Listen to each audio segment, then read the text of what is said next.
নমস্কার এবং welcome to the GK academy channel. আমার নাম সর্বজিৎ। আধুনিক ভারতের ইতিহাসে আজকে মোস্ট ইম্পর্টেন্ট টপিক আলোচনা করব, সেটা হচ্ছে ভারত ছাড়ো আন্দোলন, যেটা কংগ্রেসের স্বাধীনতার পূর্বে শেষ বড় আন্দোলন। এটা সম্পর্কে আজকে আমাদের জানতে হবে। অনেকটা জিনিস জানার রয়েছে এখান থেকে, এবং এই আন্দোলনটা খুব ইম্পর্টেন্ট। এটার কারণ কি ছিল, এই আন্দোলনে কি কি ঘটনা ঘটেছিল, এবং এই আন্দোলনটা আদেও সফল ছিল কিনা, সেই সমস্ত জিনিসগুলো আমরা এখানে আলোচনা করব। তো পুরো ক্লাসটা অবশ্যই দেখো।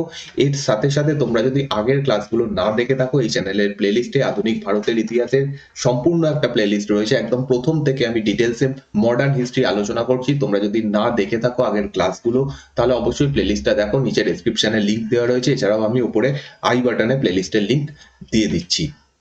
তোমাদের কাছে একটা রিকোয়েস্ট, যদি তোমাদের এই ক্লাসগুলো ভালো লাগে, এগুলো হেল্পফুল মনে হয়, প্লিজ একটু লাইক এবং শেয়ার করো। এবং যদি এই চ্যানেলে নতুন হও, সাবস্ক্রাইব করে পাশে দেওয়া বেল আইকনটা অবশ্যই টিপে দাও, তাহলে ইউটিউব থেকে তোমরা নোটিফিকেশন পেয়ে যাবে। লাইভ ক্লাসের টাইমিং একটু চেঞ্জ হচ্ছে, একটু নোট করে নাও। শনিবার এবং রবিবার সপ্তাহের শেষ দুটো দিন আমি লাইভ ক্লাস নেব, দুপুর 2টো থেকে এবং রাত্রি 9টা থেকে। দুপুর 2টো থেকে কি কি ক্লাস হবে এগুলো লেখা রয়েছে। শনিবার দিন দুপুর 2টোয় জিকের ওপরে ক্লাস থাকবে, স্ট্যাটিক জিকে। রাত্রি 9টায় হিস্ট্রির ওপরে এমসিকিউ থাকবে। রবিবার দিন দুপুর 2টোয় পলিটির ওপর এমসিকিউ থাকবে, এবং রবিবার দিন রাত্রি 9টায় জিওগ্রাফির ওপর এমসিকিউ থাকবে। তো এই ক্লাসগুলো অলরেডি তৈরি করে রাখছি আমি একদম সপ্তাহের প্রথমে। তোমরা সেই ক্লাসগুলো অবশ্যই অ্যাটেন্ড করো এই শনিবার এবং রবিবার, এই দুদিন। যারা আমার সেকেন্ড চ্যানেল সাবস্ক্রাইব করোনি, প্লিজ একটু সাবস্ক্রাইব করে নাও। হোম সেকশনে লিঙ্ক পেয়ে যাবে, আমি উপরে আই বাটনেও লিঙ্ক দিয়ে দিচ্ছি, নিচে ডেসক্রিপশনেও লিঙ্ক রয়েছে। যেখান থেকে হোক তোমরা একটু সাবস্ক্রাইব করে নাও। এখানে আমি ভিডিও দিচ্ছি ওয়ার্ল্ড হিস্ট্রির ওপরে, জিওগ্রাফির ওপরে। তোমরা ক্লাসগুলো দেখো এই চ্যানেলে গিয়ে, এবং অবশ্যই সাবস্ক্রাইব করে নাও। আমরা এর আগের কয়েকটা ক্লাসের মাধ্যমে যে ঘটনাগুলো পড়ে এসেছি, পরপর ক্রোনোলজিটা ইম্পর্টেন্ট, কারণ পরীক্ষাতে এরকম কোশ্চেন আসে। আমরা ফার্স্টে দেখেছিলাম আগস্ট অফার, এবং তারপরে আমরা দেখেছি ভারতে আছে ক্রিপস মিশন। এই দুটো জিনিসই ব্যর্থ ছিল। ক্রিপস মিশনও ব্যর্থ হয়, আগস্ট অফারও ভারতের রাজনৈতিক দলগুলো মেনে নেয়নি। তারপরে ফাইনালি শুরু হচ্ছে কুইট ইন্ডিয়া মুভমেন্ট বা ভারত ছাড়ো আন্দোলন। আগের কয়েকটা ক্লাসে আমরা দেখে এসেছিলাম যে মহাত্মা গান্ধী তিনি বলছেন যে এই সময় যখন ব্রিটিশরা দ্বিতীয় বিশ্বযুদ্ধের মধ্যে রয়েছে, তখন ব্রিটিশদের ওপর ভারত থেকে একটা আন্দোলন করে চাপ দেওয়া ঠিক হবে না। কিন্তু মহাত্মা গান্ধীও এই সময় এমন একটা অবস্থায় পৌঁছে যান, এই সমস্ত আগস্ট অফার, ক্রিপস মিশন ইত্যাদি ব্যর্থ হওয়ার পর, তখন মহাত্মা গান্ধীও একটা আন্দোলন শুরু করার পক্ষে ছিলেন। এতদিন অব্দি তিনি বলছিলেন যখন সময় আসবে তখন আমরা আবার একটা আন্দোলন করব। ফাইনালি মহাত্মা গান্ধী বোঝেন যে এই টাইমটা এসে গেছে একটা নতুন আন্দোলন, অসহযোগ আন্দোলন, আইন অমান্য আন্দোলন করার মতো। এর পিছনে বেশ কিছু কারণ ছিল। বেশ মানে মোস্ট যেটা ইম্পর্টেন্ট কারণ, সেটা হচ্ছে জাপানি আক্রমণ। এটা সম্পর্কে আমরা আগের দিন দেখছিলাম যে জাপান এই সময় দ্বিতীয় বিশ্বযুদ্ধে অংশগ্রহণ করে, এবং ধীরে ধীরে তারা ব্যাপকভাবে এগিয়ে, মানে প্রচন্ড শক্তিশালী হয়, এবং বিভিন্ন জায়গাতে ব্রিটিশদেরকে হারিয়ে দিতে শুরু করে। এবং এটা সব থেকে বড় কারণ ছিল। এছাড়াও বেশ কিছু কারণ ছিল, সেইগুলো নিয়ে আমরা ডিসকাস করবো অবশ্যই ডিটেলসে। এবং 14ই জুলাই 1942 সালে ওয়ার্ধাতে একটা মিটিং হয়, সিডাব্লিউসি অর্থাৎ কংগ্রেস ওয়ার্কিং কমিটির মিটিং হয়। এই মিটিং এ একটা সংগ্রাম শুরু করা হবে, এরকম একটা প্রস্তাব গ্রহণ করা হয়। তো ফাইনালি এখান থেকে একটা আন্দোলন শুরু হচ্ছে। এবং আমরা লাস্ট যে দুটো বড় আন্দোলন কংগ্রেসের অলরেডি দেখে এসেছি, সেটা হচ্ছে অসহযোগ আন্দোলন, তারপর হচ্ছে আইন অমান্য আন্দোলন, তারপরে এটা হচ্ছে কুইট ইন্ডিয়া মুভমেন্ট বা ভারত ছাড়ো আন্দোলন, এবং এরপরেই আমরা জানি স্বাধীনতা হয়ে যাবে। তার মধ্যে আর কোনো বড় আন্দোলন হবে না। তো কংগ্রেসের এটা একটা বিশাল বড় আন্দোলন ছিল, এবং এই আন্দোলন মানে আগের দুটো আন্দোলনের মতোই বেশ সফল হয়, এবং মানুষ স্বতঃস্ফূর্তভাবে এখানে অংশগ্রহণ করে। এবার প্রশ্ন হচ্ছে, গান্ধীজি, নেহেরু এরা প্রত্যেকেই বেশ অনেকবার আমরা দেখেছি যে তারা বলছে যে না, আমরা এই সময় আন্দোলন করতে চাই না। তারা বিভিন্ন কারণ দিচ্ছে যে ঠিক আছে, ব্রিটিশ সরকার, ব্রিটিশরা এখন যুদ্ধের মধ্যে অংশগ্রহণ করছে, তারা ফ্যাসিবাদী শক্তির বিরুদ্ধে লড়াই করছে, তো সেই সময় একটা আন্দোলন শুরু করা উচিত হবে না। তাছাড়া তারা বলেছিল যে মানুষ এখন প্রস্তুত নয়, এই সময় যদি আন্দোলন হয় তাহলে হিন্দু মুসলিম একটা দাঙ্গা এরকম টাইপের পরিস্থিতি তৈরি হতে পারে। তো এত কিছু বলার পরে হঠাৎ করে এই সময়তেই কেন কুইট ইন্ডিয়া মুভমেন্ট বা ভারত ছাড়ো আন্দোলনের মতো এত বড় একটা আন্দোলন কংগ্রেসের পক্ষ থেকে শুরু করা হলো, তার পিছনে বেশ কিছু কারণ রয়েছে। এগুলো যারা মেন্সে অপশনাল হিস্ট্রি নিয়েছো তাদের কাছে কোশ্চেন আছে যে কেন শুরু হয়েছিল, তার কারণ কি ছিল, তোমরা পয়েন্ট ওয়াইজ এখান থেকে ডিসকাস করতে পারবে। সেইভাবে আমি পয়েন্ট ওয়াইজ এখানে আমি তৈরি করেছি নোটসটা। প্রথম কারণ হচ্ছে ক্রিপস মিশনের ব্যর্থতা। ক্রিপস মিশন ভারতে আসে তার এবং কিছু প্রস্তাব দেয়, যে প্রস্তাবগুলো কংগ্রেস মেনে নেয়নি। প্রথম মেন যেটা কারণে মেনে নেয়নি সেটা হচ্ছে ক্রিপস মিশনে বলা হচ্ছে ডোমিনিয়ন স্ট্যাটাস, কিন্তু ডোমিনিয়ন স্ট্যাটাস পাওয়া এখন কংগ্রেসের লক্ষ্য নয়। কংগ্রেসের লক্ষ্য হয়ে গেছে পূর্ণ স্বাধীনতা। তাদের বক্তব্যই ছিল আমাদের পূর্ণ স্বাধীনতা দাও এবং ইমিডিয়েটলি দাও, যত তাড়াতাড়ি সম্ভব সেটা দাও, তাহলে আমরা দ্বিতীয় বিশ্বযুদ্ধে ব্রিটেনকে সাপোর্ট করতে পারি। কিন্তু যখন ক্রিপস মিশনে ডোমিনিয়ন স্ট্যাটাস দেওয়া হয় তখন ভারতীয় নেতারা এটা বুঝতে পারে যে ব্রিটিশদের এটা উদ্দেশ্য নয় যে ভারতকে স্বাধীনতা দেব, পূর্ণ স্বাধীনতা দেব, এরকম নয়, ডোমিনিয়ন স্ট্যাটাস দেব, হাফ স্বাধীনতা দেব, এইরকম একটা লক্ষ্য নিয়ে ব্রিটিশ সরকার এখনো বসে রয়েছে। এবং কংগ্রেস এটা বুঝতে পারে যদি এই সময় একটা আন্দোলন শুরু না করা যায় তাহলে ব্রিটিশদের কাছে এটা বার্তা পৌঁছবে যে ভারতীয় লিডাররা দুর্বল, তারা চাইছে না, তারা স্বাধীনতা চাইছে না, তাদের যে লক্ষ্য এতদিন ধরে বলে এসছে সেগুলো কোনোটাই সত্যি নয়। তো এটা একটা প্রপার টাইম ব্রিটিশ সরকারকে বোঝানো যে না, আমাদের পূর্ণ স্বাধীনতা লক্ষ্য, তোমাদের ক্রিপস মিশন যেটা বলছে ডোমিনিয়ন স্ট্যাটাস, এই সমস্তগুলো আমাদের লক্ষ্য নয়। তো এইটা সব থেকে বড় কারণ ক্রিপস মিশনের ব্যর্থতা। ক্রিপস মিশনের ব্যর্থতা যে শুধুমাত্র কংগ্রেসের লিডারদেরকে ক্ষুব্ধ করেছিল সেটা নয়, ভারতীয়দেরকে, ভারতের সাধারণ মানুষকেও ক্ষুব্ধ করেছিল। ভারতের সাধারণ মানুষ ভাবছিল যে ঠিক আছে আমরা স্বাধীনতা পাবো, এতদিন ধরে আমরা সেটা চেষ্টা করে আসছি, তারাও ক্ষুব্ধ ছিল। অর্থাৎ সাধারণ মানুষও একদিক থেকে রেডি ছিল আন্দোলন করার জন্য। কংগ্রেসও বুঝতে পারে যে এই সময় আন্দোলন করা উচিত, নয়তো একটা ভুল বার্তা পৌঁছবে ব্রিটিশ সরকারের কাছে। তো সেই জন্য এই আন্দোলনটা শুরু হয়। নেক্সট হচ্ছে যখনই কোনো যুদ্ধ হবে, অলরেডি এই সময় সেকেন্ড ওয়ার্ল্ড ওয়ার চলছে এবং যখনই কোনো যুদ্ধ হবে সেটার এফেক্ট পড়বেই, প্রত্যেকটা জায়গাতে পড়ে। এবং ভারত যেহেতু ব্রিটিশ শাসনের অধীনে রয়েছে, ব্রিটিশরা যেহেতু সেকেন্ড ওয়ার্ল্ড ওয়ারে যুদ্ধে অংশগ্রহণ করে ফেলেছে এবং শুধু তাই নয় তাদের অবস্থা যথেষ্ট খারাপ, তো সেই অবস্থাতে দাম মূল্য বৃদ্ধি হতে থাকে এবং সেই মূল্য বৃদ্ধির প্রভাব ভারতে এসে পড়ে। ভারতের সাধারণ মানুষকে সেটার জন্য সাফার করতে হয়, নিত্য প্রয়োজনীয় জিনিসগুলোর দাম বেড়ে যায়। এছাড়াও এই বিশ্বযুদ্ধে অংশগ্রহণ করার জন্য ব্রিটিশরা বিভিন্ন পদ্ধতি গ্রহণ করে, যেমন বাংলা, উড়িষ্যা, এই সমস্ত জায়গাতে বিভিন্ন যে নৌকাগুলো ছিল যারা মাছ ধরতো ইত্যাদি কাজ বা জনগণের যাতায়াতের জন্য সেই সময় মেনলি নৌকো এগুলোর উপর বেশি ভরসা করা হতো। তো সেইগুলোকে তারা নিয়ে নেয়, নিয়ে সেগুলোকে যুদ্ধে কাজে লাগানোর জন্য তারা নিয়ে চলে যায়। তো এই সমস্ত জিনিসগুলো যখন হচ্ছে, সাধারণ মানুষ কি ভাবছে যে আমরা যুদ্ধে অংশগ্রহণ করছি না, তা সত্ত্বেও আমাদেরই জিনিস জোর করে নিয়ে নেওয়া হচ্ছে, এটা একটা কারণ।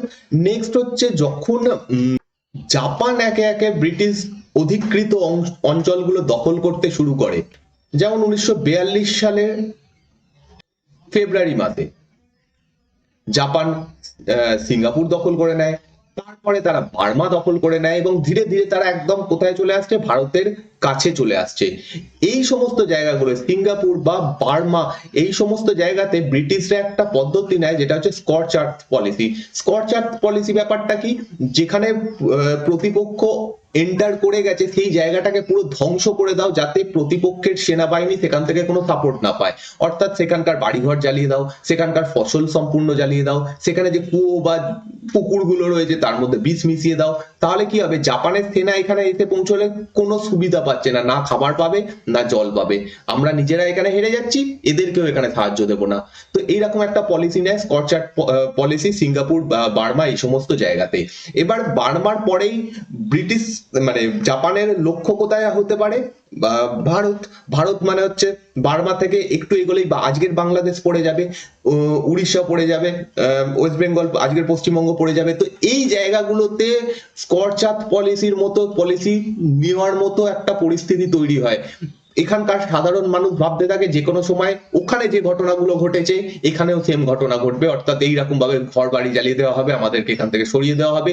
তো এই যখন পরিস্থিতি তৈরি হচ্ছে, মানুষের মনে একটা উদ্বেগ তৈরি হচ্ছে যে কবে এরকম হবে, কবে আমাদের ওপর এরকম ভাবে অত্যাচার করা হবে। তো সেই আশঙ্কাতেও মানুষ এই সময় প্রচন্ড ক্ষুব্ধ ছিল, বা তারা আশঙ্কার মধ্যে ছিল যে কি হবে ব্যাপারটা। তো একটা পরিস্থিতি অলরেডি তৈরি আছে, মানুষ বুঝতে পারে যে এই সময় যদি আন্দোলন আমরা না করি তাহলে এইরকম সেম জিনিস আমাদের সাথেও ঘটবে। তো এটা একটা ব্যাপার। নেক্সট হচ্ছে, এতদিন অবধি ভারতের বেশ কিছু মানুষ, বলতে গেলে যারা একটু উচ্চবিত্ত বা মধ্যবিত্ত মানুষ, তারা ব্রিটিশ সরকারের প্রতি আস্থাশীল ছিল যে এতদিন ধরে এরা শাসন করছে, এরা সহজে এখান থেকে যাবে না। তাই জন্য তারা ব্যাংকে টাকা রাখতো, সেই সময় যে ব্যাংকগুলো ছিল সেখানে টাকা রাখতো, সোনা জমিয়ে রাখতো। এই সময় পরিস্থিতি এমন তৈরি হয় যে তাদের মধ্যেও এই ভয়টা ঢুকে যায় যে ব্রিটিশ সরকারের তো এইরকম অবস্থা, যে কোনো সময় জাপানের কাছে হেরে যাবে, তাহলে আমাদের টাকার কি হবে। তো সেই সময় মানুষ গিয়ে পোস্ট অফিস বা ব্যাংক থেকে টাকা তুলে নিতে শুরু করে। মানে একটা পুরোপুরি অচল অবস্থা তৈরি হয়ে যায়, শুধুমাত্র একদম নিম্নবিত্ত শ্রেণীর মানুষের মধ্যে নয়, উচ্চবিত্ত শ্রেণীর মানুষের মধ্যেও, যারা এতদিন পর্যন্ত ব্রিটেনের পক্ষে ছিল, তারা মনে করতো যে ব্রিটেন একটা, মানে ব্রিটেন আছে যখন কোনো রকম প্রবলেম হবে না। কিন্তু তাদের মনেও একটা ভয় ঢুকে যায় যে আদেও ব্রিটিশ সরকার থাকবে তো। তো সেই রকম একটা পরিস্থিতির সমস্ত শ্রেণীর মানুষের মধ্যে পৌঁছে যায় এই সময়, সেটাও একটা কারণ। নেক্সট হচ্ছে, যে সমস্ত জায়গাতে ব্রিটিশরা হেরে গেছে দক্ষিণ পূর্ব এশিয়াতে, যেমন আমরা দেখলাম যে সিঙ্গাপুর ইত্যাদি, এই সমস্ত জায়গাতে ব্রিটেন যখন হেরে যায়, সেইখান থেকে তারা তাদের মানুষদেরকে সরিয়ে আনার জন্য দু রকমের পলিসি নেয়। অ্যাকচুয়ালি ভারত থেকে প্রচুর মানুষ এই সমস্ত জায়গাতে গিয়ে ব্যবসা বাণিজ্য বা বিভিন্ন চাকরি সূত্রে বিভিন্ন কাজে গিয়ে থাকতো দক্ষিণ পূর্ব এশিয়ার বিভিন্ন জায়গাতে।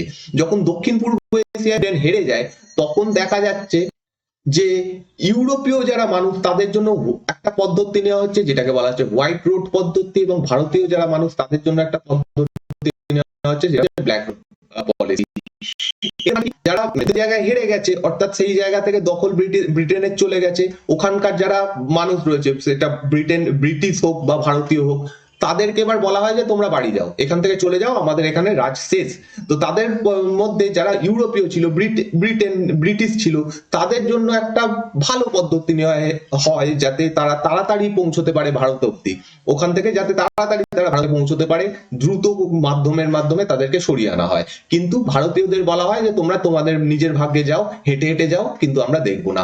এতদিন অব্দি ব্রিটিশ সরকার যেটা বলে আসছিল যে আমরা লিবার্টি ইকুয়ালিটির জন্য লড়াই করছি, আমরা গণতন্ত্রের কথা বলছি, কিন্তু আদপে দেখা যাচ্ছে যে তারা ভারতীয়দের কোনো কেয়ারই করে না, এইভাবে তাদেরকে মাইলের পর মাইল হেঁটে ভারতে ফিরে আসতে হয়। তো এই কথাগুলো যখন প্রচার হয়ে যায়, তখন ব্রিটিশ বিরোধী একটা মনোভাব তৈরি হয়ে যায় বা ভারতের সাধারণ মানুষের মধ্যে একটা বিশাল অসন্তোষ এই সময় তৈরি হয়। এছাড়াও আরো একটা পয়েন্ট তোমরা অ্যাড করতে পারো, সেটা হচ্ছে জাপান। যে জাপান আজ এই সময় থেকে 50-100 বছর আগে কিছুই ছিল না, সেই জাপান ব্রিটেনকে হারিয়ে দিচ্ছে। এই জিনিসটাও ভারতের সাধারণ মানুষ দেখছে। মানুষ বুঝতে পারে যে এতদিন অব্দি যেটা একটা চিন্তা ছিল যে ব্রিটিশ শক্তিকে বা ইউরোপীয়দের হারানোর মতো ক্ষমতা আমাদের নেই, বহুদিন ধরে তারা আমাদের বিভিন্ন বড় বড় রুলারদেরকে হারিয়ে আসছে। এই সময় মানুষের মধ্যে এই ভাবনাটা আসে যে যদি জাপানের মতো একটা এশিয়ার একটা দেশ যদি ব্রিটিশদের হারাতে পারে, আমরা কেন পারবো না, আমরাও আমাদের স্বাধীনতা নিয়ে আসতে পারি। তো এটাও একটা কারণ যে ব্রিটিশদের উপরে যে এটা ছিল, ভয়টা ছিল যে ব্রিটেন মানে সবসময় জিতবে, সেই ভয়টা চলে যায় জাপানের জয়ের মাধ্যমে। তো এই সমস্ত কারণ একদিকে মানুষকে রেডি করে দেয়, সাধারণ মানুষ রেডি ছিল যে একটা আন্দোলন হবে, আমরা আন্দোলন করব, কারণ আর সময় নেই, ব্রিটিশ সরকারের উপর আর আস্থা রাখা যাচ্ছে না। অন্যদিকে ভারতের যারা লিডার ছিল, কংগ্রেসের যারা লিডার ছিল, তারাও ঠিক করছে যে না, এবার আন্দোলন করতে হবে, নয়তো ব্রিটিশরা আমাদের এখানে স্বাধীনতা দেবে না। তারা কোনোদিনই চায় না ভারতকে স্বাধীনতা দিতে। এবার আমরা যদি ভারত ছাড়ো আন্দোলনের ব্যাকগ্রাউন্ডে কিছু জিনিস দেখে নিই, সেখানে দেখবে যে গান্ধীজির নেতৃত্বে অন্যান্য যে আন্দোলন এর আগে হয়েছে, তার থেকে এই আন্দোলনটা কিছুটা হলেও আলাদা। এর আগে অব্দি আমরা দেখেছি গান্ধীজির আন্দোলন মানে কি, এটা একটা অহিংস আন্দোলন হবে, অহিংস আন্দোলন, সেখানে হিংসার কোনো ব্যাপার থাকবে না। কিন্তু এই আন্দোলনে দেখা যাবে যে ভোরে ভোরে হিংসা হবে, প্রচুর হিংসাত্মক ঘটনা ঘটবে এবং সেইখানে গান্ধীজি চুপ করে থাকবেন। ইভেন গান্ধীজিও এই সময় এতটা প্রায় মানে বলা যেতে পারে তিনি এমন একটা বক্তব্য পেশ করেন, ডু অর ডাই, করো বা মরো। যে গান্ধীজি কোনোদিন এরকম কথা বলেনি এর আগে অব্দি, তিনি এই অবস্থাতে পৌঁছে যাচ্ছেন। তো এই আন্দোলনটা কিছুটা হলেও আলাদা হয় অন্যান্য আন্দোলনের থেকে।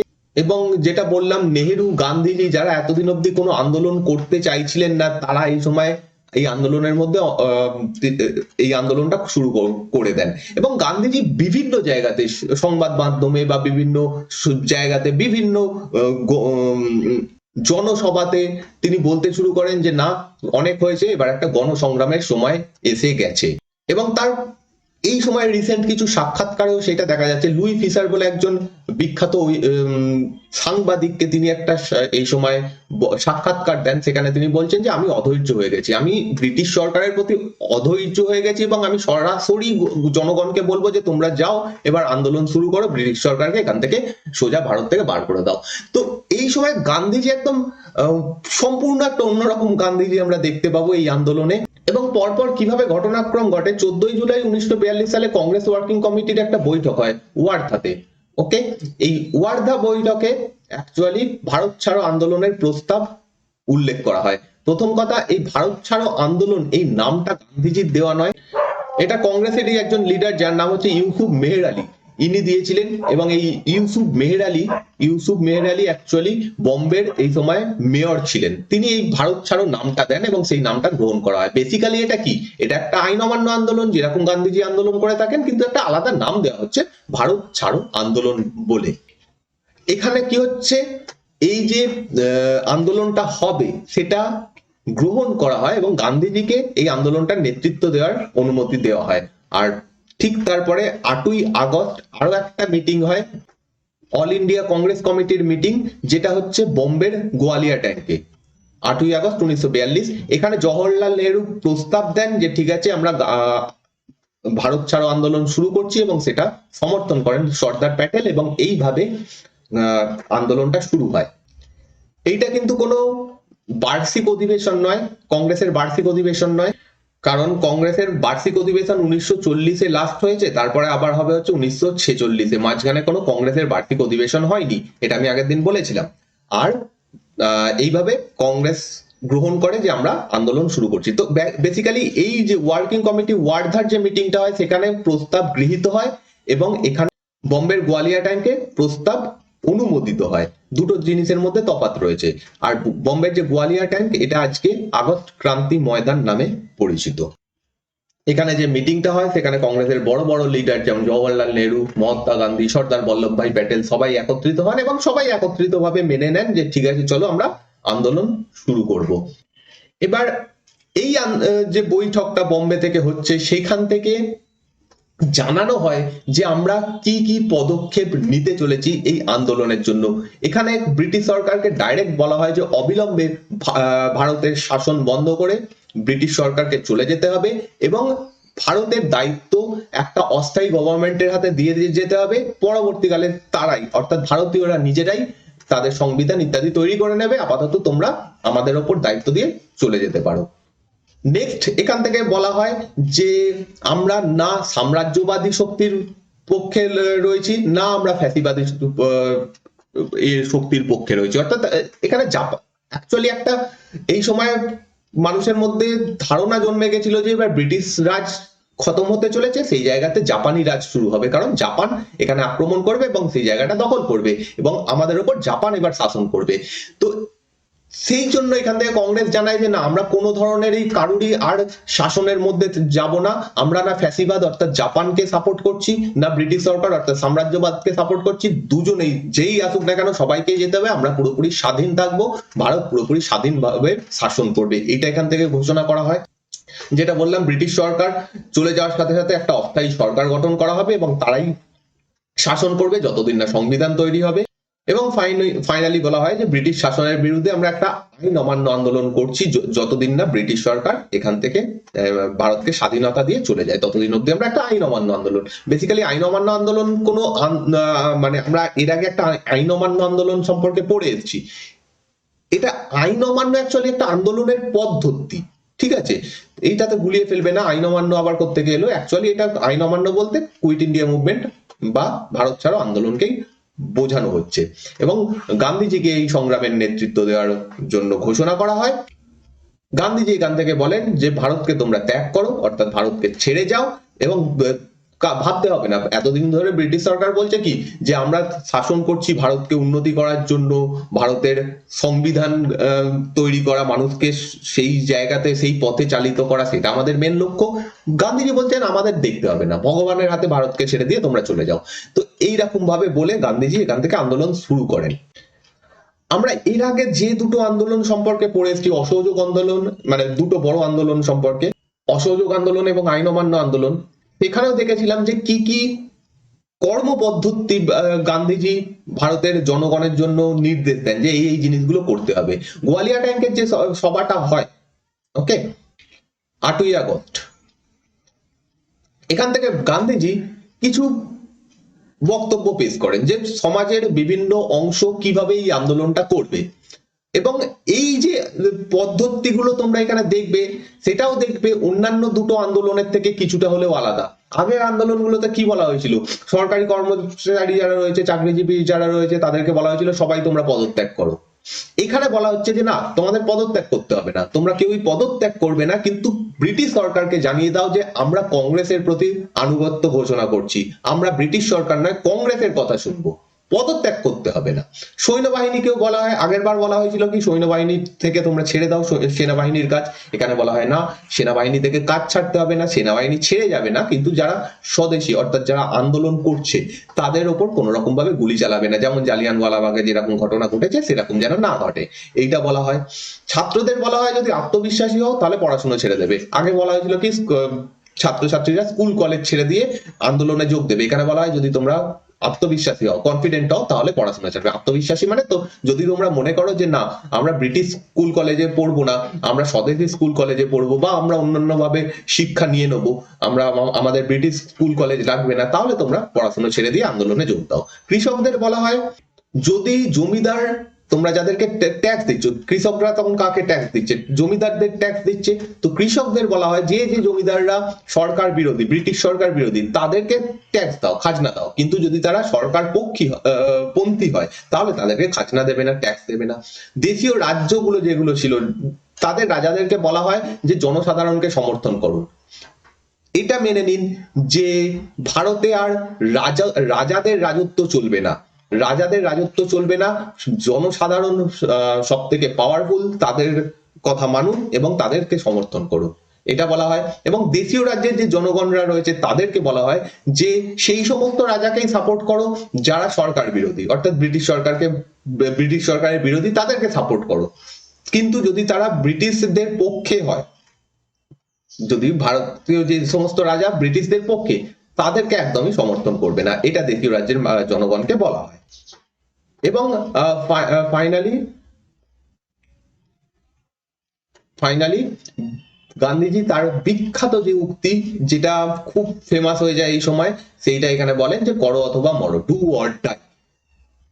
এইটা পুরোটা যে স্টেটমেন্টটা দেখছো, এটা পুরোটা গান্ধীজি এক্স্যাক্টলি বলেছিলেন যে আমি একটা সংক্ষিপ্ত মন্ত্র দিচ্ছি, যেটা আপনাদের মনের মধ্যে ছাপিয়ে নিন, হৃদয়ে ছাপিয়ে নিন, এবং সেটা হচ্ছে করো এবং মরো, ডু অর ডাই। আমরা ভারতকে মুক্ত করব, না হলে তার চেষ্টায় মারা যাব। যেটা আমি একটু আগে ইন্ডিকেট করছিলাম যে এইরকম টাইপের কথা গান্ধীজি কোনোদিনই বলেননি। আমরা এমন কিছু করব, আত্মহুতি দেবো, এরকম কোনোদিন বলেননি, ফার্স্ট টাইম এখানে গান্ধীজি এরকম বলছেন। তো এই বিখ্যাত স্টেটমেন্টটা গান্ধীজি এখানে দেন। এইবার আন্দোলনের কথা বলা হলো, আন্দোলনে কি কি উদ্দেশ্য ব্রিটিশ সরকারকে জানানো হলো, ভারতীয় মানুষদেরকে জানানো হলো যে আন্দোলন কিভাবে করবে। কিন্তু প্রবলেম হচ্ছে ব্রিটিশ সরকার এই সময় জানতো যে এইরকম যদি আমরা একটা আন্দোলনের মধ্যে পড়ে যাই, অসহযোগ বা আইন অমান্য আন্দোলনের মধ্যে পড়ে যায়, একদিকে জাপানের আক্রমণের একটা ব্যাপার চলছে, সেদিকে নাজেহাল অবস্থা, ভারতের মধ্যে থেকে যদি একটা আন্দোলন এত বড় একটা আন্দোলন আগের মতো উঠে আসে, সেইটাকে সামাল দেওয়া যাবে না। তো ব্রিটিশ সরকার একদম প্রথম থেকেই দমনমূলক নীতি এখানে গ্রহণ করে। সরকার এখানে কংগ্রেসের সঙ্গে কোনো আলোচনায় যায় না, গান্ধীজিকে কিছু বোঝানোর চেষ্টা করে না, ডাইরেক্ট 9 আগস্ট অর্থাৎ পরের দিন 8ই আগস্ট মিটিং হয়েছে। 9ই আগস্ট প্রথমেই একদম ভোর রাতে কংগ্রেসের বড় বড় যারা লিডার ছিলেন তাদের সবাইকে গ্রেপ্তার করে নেওয়া হয় এবং সবাইকে নিয়ে কোথায় কোথায় পাঠানো হচ্ছে সেটাও জানানো হয় না। এক একজনকে নিয়ে এক এক জায়গায় পাঠিয়ে দেওয়া হয়, কেউ জানতে পারে না যে এই বড় বড় লিডাররা, বড় বড় বলতে গান্ধীজি সহ জওহরলাল নেহরু, যারা মানে মেনলি আন্দোলনের নেতৃত্ব দেন, তাদের সবাইকে গ্রেপ্তার করে, প্রথম সারির সমস্ত লিডারকে গ্রেপ্তার করা হয়। এবং এখানে এই যে গ্রেপ্তারের যে ব্যাপারটা, এটাকে বলা হয় operation zero hour. Operation zero hour এটা খুব ইম্পর্টেন্ট। অপারেশন জিরো আওয়ারের মাধ্যমে কংগ্রেসের সমস্ত শীর্ষস্থানীয় নেতাদেরকে গ্রেপ্তার করে নেওয়া হয়। শুধু তাই নয়, 1908 সালের ফৌজদারি আইনের মাধ্যমে Congress working committee, all India Congress committee, প্রাদেশিক কংগ্রেস কমিটি প্রত্যেকটাকে বেআইনি ঘোষণা করা হয়। অর্থাৎ এইগুলো যদি কোনোটা কাজ করে, কোনো একটা মিটিং করে, সঙ্গে সঙ্গে তাদের গ্রেপ্তার করা হবে, সমস্ত কিছু বাতিল করে দেওয়া হয়। ডিফেন্স অফ ইন্ডিয়া রুলস 56 অনুযায়ী সমস্ত সভা সমাবেশ নিষিদ্ধ করে দেওয়া হয়। যদি কোনো জনসভা করে, যে কেউ যদি জনসভা করে, সমাবেশ করে, সঙ্গে সঙ্গে গ্রেপ্তার, এরকম নির্দেশ দেওয়া হয়। এর ফলে আমরা দেখব কি, যেহেতু প্রথম সারির সমস্ত লিডারদেরকে গ্রেপ্তার করে নেওয়া হয়েছে, সেই জায়গায় উঠে আসছে কিছু নতুন লিডার যারা এতদিন অব্দি খুব একটা নাম করেননি, মানে তারা নেতৃত্বে ছিলেন না, তারা বড় বড় লিডার যারা তাদের আন্ডারে কাজ করতেন তারা এগিয়ে আসছেন এবং তারা নেতৃত্ব দিচ্ছেন। তাদের মধ্যে একজন বিখ্যাত নাম হচ্ছে অরুণা আসফ আলী। ইনি 9ই আগস্ট কংগ্রেস কমিটির একটা অধিবেশন হয়, সেখানে পতাকা উত্তোলন করেন। মোস্ট ইম্পর্টেন্ট এটা, কে এটা করেছিলেন এরকম কোশ্চেন করা হয়, অরুণা আসফ আলী। এবং যেহেতু কোনো কর্মপদ্ধতি ছিল না, গান্ধীজি জাস্ট বলেছেন এইগুলো করা উচিত, কিন্তু আন্দোলনটা কোন পথে চালিত হবে সেই রকম কোনো নির্দেশ দেওয়ার মতো কেউ ছিল না। টপ যারা লিডার তারা নেই, কংগ্রেস ওয়ার্কিং কমিটি বা এই সমস্ত কিছু বন্ধ করে দেওয়া হয়েছে।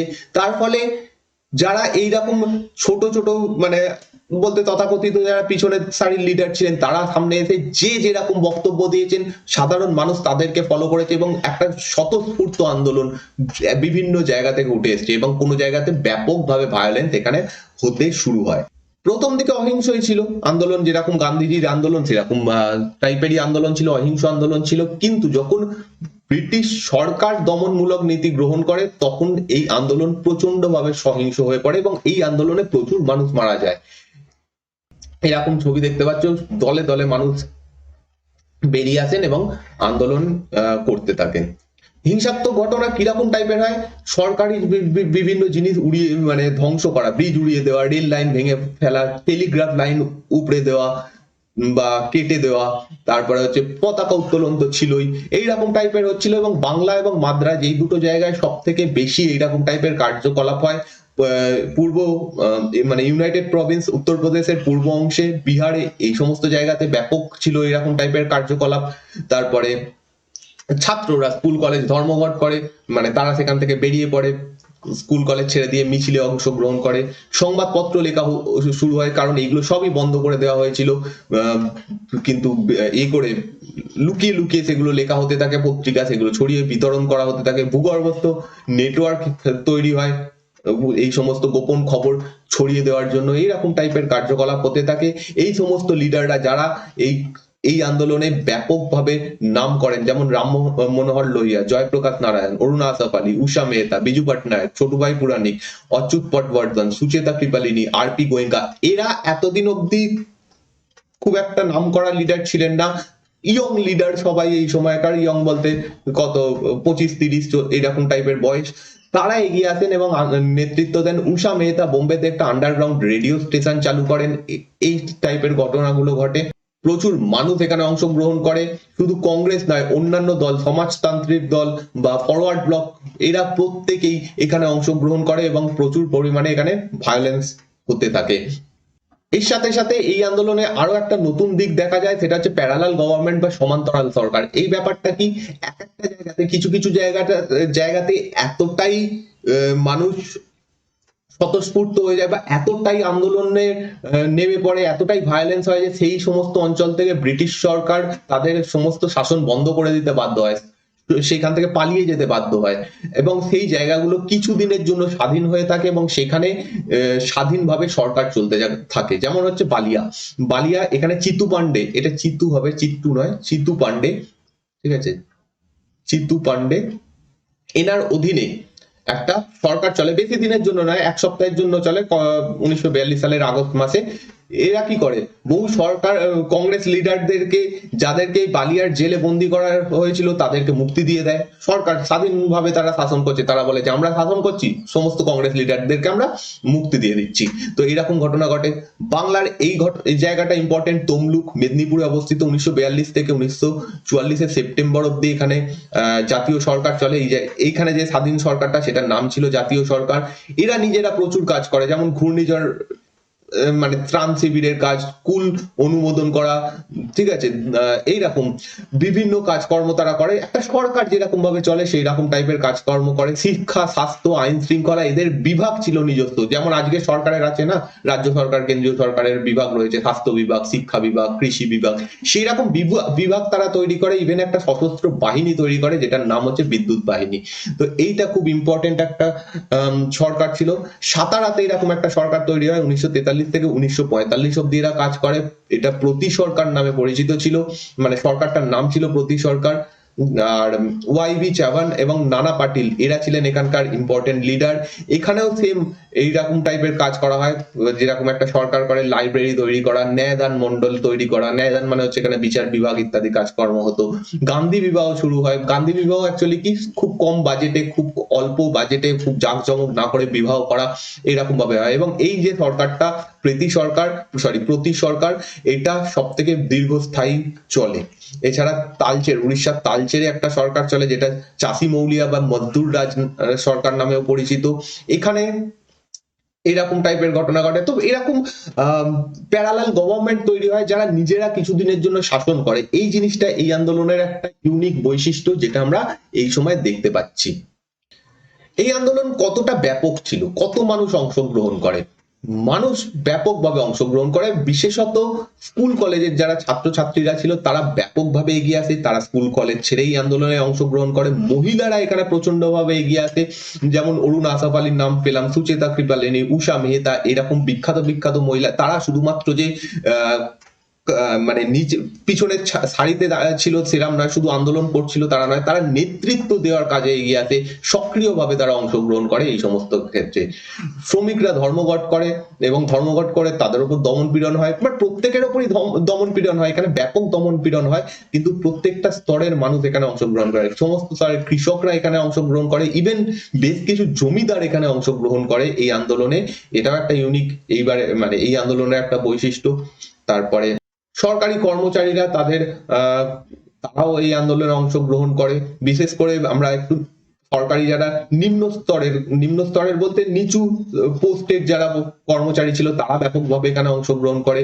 যে ভয়টা এতদিন অব্দি গান্ধীজি বলে আসছিলেন যে যদি এই সময় একটা আন্দোলন শুরু হয় তাহলে হিন্দু মুসলিম দাঙ্গা লেগে যেতে পারে, কিন্তু দেখা যায় এখানে সেরকম কিচ্ছু হচ্ছে না। মুসলিমরা ব্যাপকভাবে অংশগ্রহণ করছে। যদিও মুসলিম লীগ, একটু পরে দেখবো, মুসলিম লীগ এই আন্দোলনকে একদমই সমর্থন করে না, কিন্তু আমি আগেও বলে এসেছি যে মুসলিম লীগ আর ভারতীয় মুসলিম এরা এক নয়, মানে দুটো সম্পূর্ণ আলাদা ব্যাপার। মুসলিম লীগ রাজনীতির ক্ষেত্রে তারা মুসলিমদের ইউজ করার চেষ্টা করে, কিন্তু ভারতের সাধারণ যারা মানুষ, মুসলিম মানুষ, তারা সচেষ্ট ছিল ভারতকে স্বাধীনতা দেওয়ার জন্য, এবং তারাও এখানে ব্যাপকভাবে অংশগ্রহণ করে। তারা আন্ডারগ্রাউন্ড যারা অ্যাক্টিভিটিস গুলো চলছিল তাদেরকে আশ্রয় দেয়, লুকিয়ে রাখার করে। এবং এখানে আশ্রয় বলতে শুধুমাত্র যে মুসলিমদেরই আশ্রয় দেওয়া হয় তা নয়, হিন্দুদের পর্যন্ত আশ্রয় দেওয়া হয়। তো এইখানে যে ভয়টা গান্ধীজি এতদিন ধরে বলছিলেন যে হিন্দু মুসলিম দাঙ্গা লেগে যেতে পারে, সেরকম একটা ঘটনা হয় না, কোনো সাম্প্রদায়িক পরিস্থিতি বা সংঘর্ষ এই সময় হয়নি। যাই সংঘর্ষ হয়েছে সবই ব্রিটিশ বিরোধী সংঘর্ষ হয়েছে। এবার কারা এই আন্দোলনে যোগ দেয়নি? বেসিক্যালি তিনটে রাজনৈতিক দল এখানে অংশগ্রহণ করেনি। প্রথম হচ্ছে কমিউনিস্টরা। এটা তোমরা মনে রাখতে হবে, মানে একটু জানতে হবে কেন। দেখো কি হচ্ছে, 1942 সালের আগে অব্দি রাশিয়া দ্বিতীয় বিশ্বযুদ্ধে জার্মানির পক্ষে ছিল, তখনও পর্যন্ত কমিউনিস্টরা কোনো কথা বলছে না। ওকে, 1942-এ মনে আছে একটা অপারেশন শুরু হয়, অপারেশন বারবারোসা, যেটার মাধ্যমে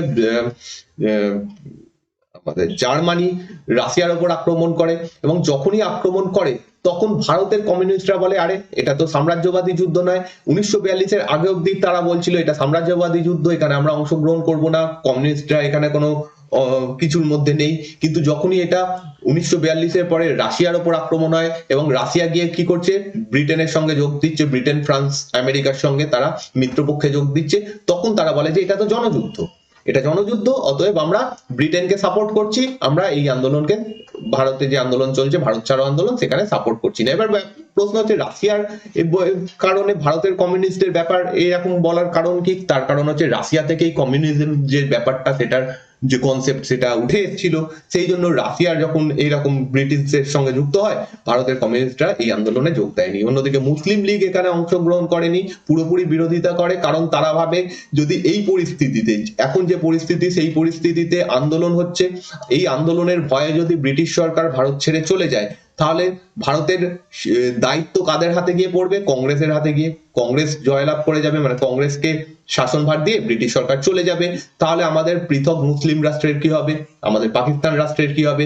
তো সেই জন্য মুসলিম লীগ এখানে বলে যে আমরা এটার বিরোধিতা করছি, কারণ যদি এই আন্দোলন সফল হয়ে যায় তাহলে ভারতের যারা মুসলিম সংখ্যালঘুরা তারা হিন্দুদের দ্বারা নিপীড়িত হবে। যদিও এটা পুরোপুরি একটা রাজনীতিকরণ, বুঝতেই পারছো, একটু আগেই বললাম যে মুসলিম হিন্দু ইউনিটি এই সময় যথেষ্ট ভালো ছিল, এরকম কোনো ব্যাপারই ছিল না।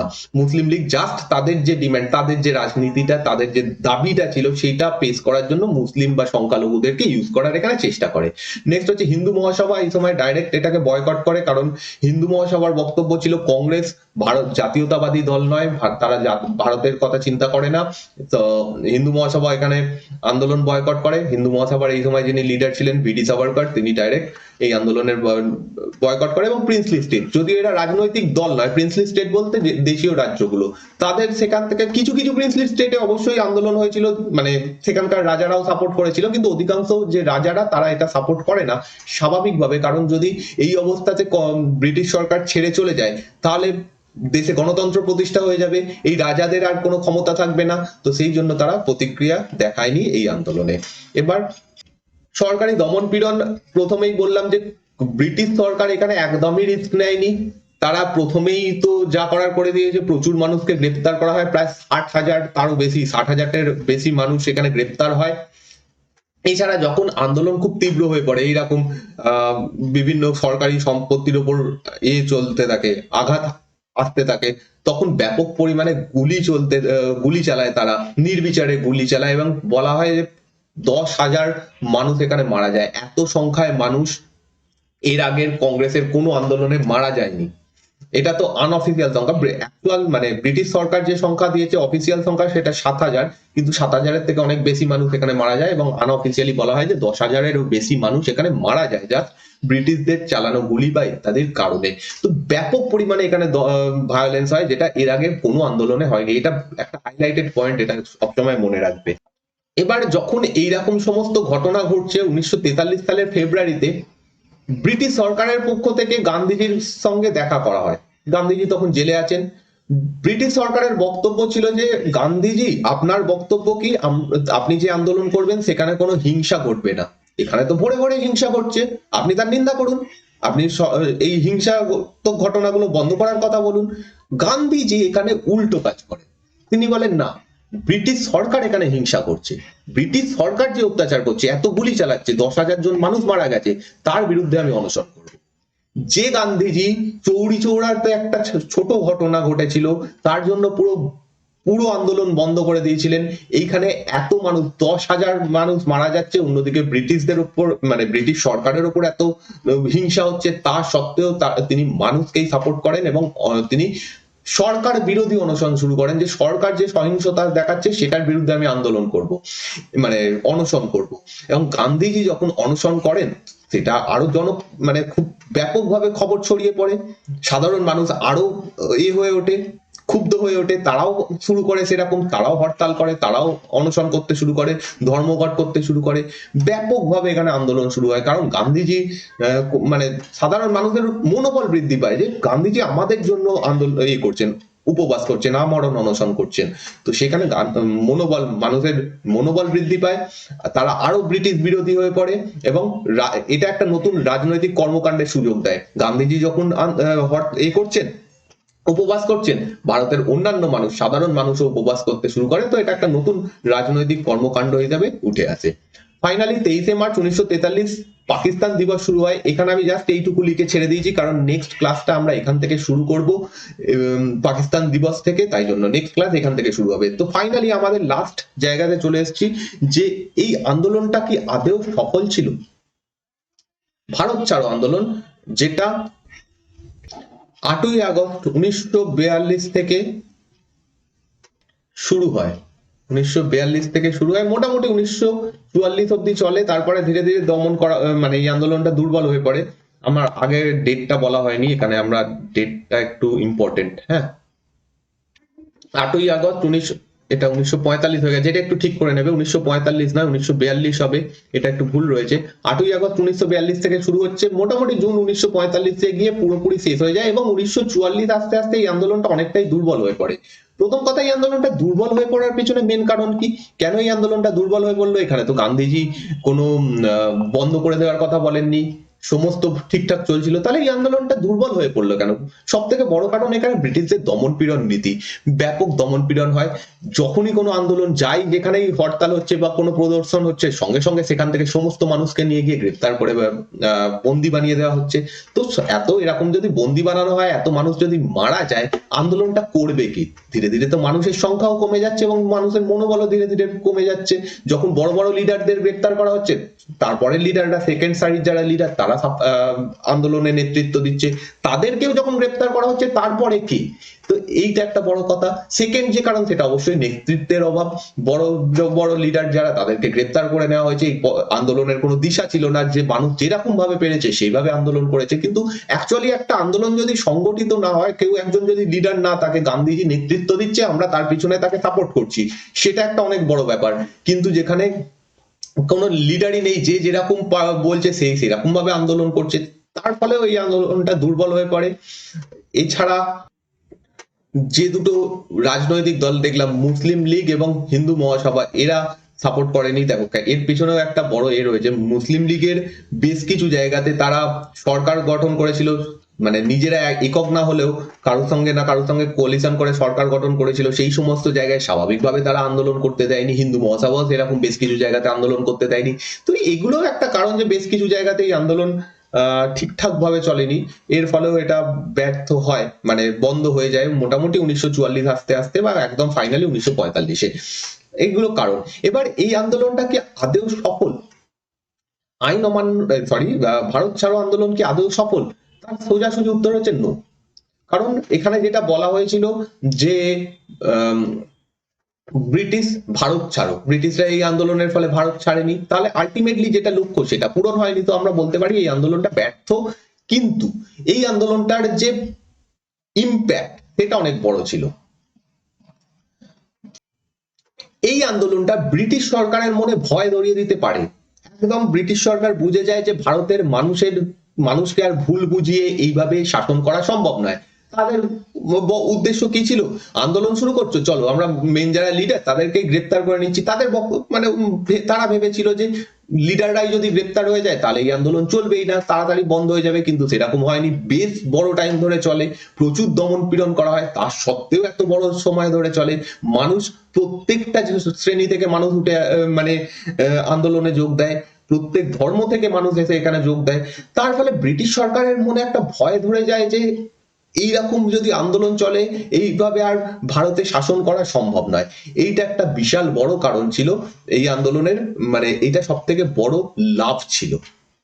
এবং আলটিমেটলি আমরা কি দেখবো, আর 2-3 বছরের মধ্যেই তারা স্বাধীনতা দিয়ে চলে যাবে। এবার আরো একটা কোশ্চেন আসে, মানে কোশ্চেন আসে বলতে মানুষের মনে আমি অনেক জায়গাতেই দেখেছি যে অনেক জায়গাতে এটা প্রচার করা হয় যে Quit India movement is the reason যে ভারতের স্বাধীনতা, ভারত যে স্বাধীনতা লাভ করেছে তার মেন কারণ হচ্ছে, মানে তার একমাত্র কারণ হচ্ছে কুইট ইন্ডিয়া মুভমেন্ট। এটাও একটা ভুল বক্তব্য। কারণ Quit India movement is one of the reason যার কারণে ভারতের স্বাধীনতা এসছে। কুইট ইন্ডিয়া মুভমেন্ট একটা অন্যতম কারণ, বাট এটা অনলি কারণ নয়। আমরা এরপরে বেশ কিছু ঘটনা দেখবো, তারপর মধ্যে একটা সব থেকে বড় ঘটনা আমাদের এখনো বাকি থেকে গেছে, সেটা হচ্ছে সুভাষচন্দ্র বসু। সেই জায়গাটা দেখবো, সেটাও একটা কারণ অবশ্যই। সুভাষচন্দ্র বসু এবং আজাদ হিন্দ ফৌজ, এটা একটা বড় কারণ। নৌ বিদ্রোহ, এটা একটা কারণ। তো এই প্রত্যেকটা জিনিস, এই 2-3-4 বছরে যে ঘটনা ঘটেছে, প্রত্যেকটারই ফল হচ্ছে অ্যাকচুয়ালি ভারতের স্বাধীনতা। তো কুইট ইন্ডিয়া মুভমেন্ট একটা, মানে তার যে লক্ষ্য সেটা পূরণ করতে না পারলেও ভারতের স্বাধীনতাতে একটা বিশাল বড় অবদান রাখে। এবং এই আন্দোলনটা ব্রিটিশ সরকারকে বুঝিয়ে দেয় যে ভারতে উইদাউট মানুষের সহযোগিতা আর শাসন করা সম্ভব নয়। মানুষকে ডিভাইড করে, জোর করে, বলপূর্বক আর শাসন করা সম্ভব নয়। যার ফলে আমরা দেখবো আর 2-3 বছরের মধ্যেই স্বাধীনতা এসে যাবে। তো এই ছিল আজকের পুরো টপিক। যদি তোমাদের ভালো লাগে এই ক্লাসটা অবশ্যই লাইক করো, এবং যদি তোমরা পিডিএফটা পেতে চাও টেলিগ্রাম চ্যানেলে জয়েন হয়ে যাও, নিচে ডেসক্রিপশনে লিংক দেওয়া রয়েছে। এছাড়াও ফেসবুক, যদি তোমাদের অ্যাকাউন্ট থাকে ফেসবুক পেজটা ফলো করে নাও। এখানেও আমি ছোট ছোট ভিডিও দেওয়ার চেষ্টা করছি, তোমরা অবসর টাইমে এগুলো দেখতে পারবে, ভালো লাগবে। তো এই দুটো অবশ্যই করো। যদি তোমাদের কোনো মেসেজ করার থাকে টেলিগ্রাম গ্রুপে করতে পারো, ফেসবুকে মেসেজ করতে পারো। নিচে প্রত্যেকটাই লিংক দেওয়া রয়েছে ডেসক্রিপশনে, সেখান থেকে ফলো করতে পারো। তোমরা যদি এই চ্যানেলকে সাপোর্ট করতে চাও তাহলে জয়েন বাটনে ক্লিক করে এই চ্যানেলের মেম্বার হয়ে তোমরা এই চ্যানেলকে সাপোর্ট করতে পারো। দেখা হচ্ছে নেক্সট দিনের ক্লাসে। এই ক্লাসটা দেখার জন্য ধন্যবাদ।